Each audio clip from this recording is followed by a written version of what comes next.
Di dalam Kejadian pasal 12 ada cerita di mana Tuhan memerintahkan kepada Abraham untuk pergi dari kampung halamannya, meninggalkan rumahnya, meninggalkan orang tuanya ke tanah yang akan Tuhan Allah berikan kepadanya.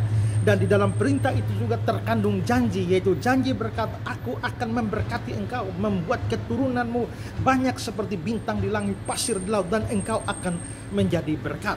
Dan dalam kisah selanjutnya kita melihat bahwa Abraham memang taat kepada perintah Tuhan. Dia meninggalkan kampung halamannya. Nah, Abraham taat kepada Tuhan bukan karena di kampung halamannya dia kere atau ada tempat yang jauh lebih baik daripada kampungnya yang Tuhan janjikan. Penggalian arkeologi dari William Albright mengatakan bahwa wilayah Mesopotamia, wilayah Ur, sekarang itu Irak. Jadi Abraham itu asli orang Irak. Itu adalah suatu wilayah Mesopotamia yang kebudayaannya sudah sangat tinggi pada waktu itu. Rumah-rumah hasil penggalian pada waktu itu menunjukkan bahwa rata-rata rumah-rumah berlantai dua. Ekonomi orang-orang pada saat itu adalah ekonomi orang-orang yang mapan, dan Abraham sendiri orang yang sudah kaya, bahkan dia menjadi seorang saudagar. Meskipun demikian, dia rela tinggalkan semuanya itu ke satu tempat yang tidak pasti. Karena Tuhan bilang, ke negeri yang akan kutunjukkan kepadamu. Berarti Abraham rela melepaskan kemapanan dan semua yang sudah pasti untuk pergi ke satu tempat yang tidak pasti atau tidak jelas kondisinya. Tapi Abraham taat, dan akhir dari cerita itu kita melihat bahwa memang Tuhan memberkati Abraham dan menjadikan Abraham menjadi berkat. Dari semua ini kita bisa lihat bahwa memang ada relasi antara ketaatan kepada Tuhan dan berkat.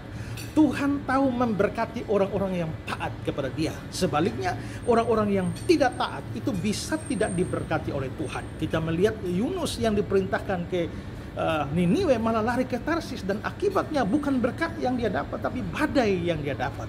Ini tidak harus berarti bahwa semua yang kena badai pasti sedang tidak taat kepada Tuhan.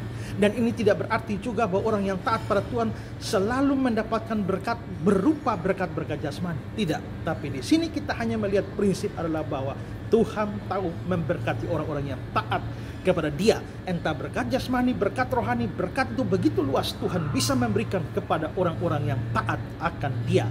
Hanya saja kita taat kepada Tuhan tidak boleh dengan motivasi supaya diberkati. Itu motivasi yang egois.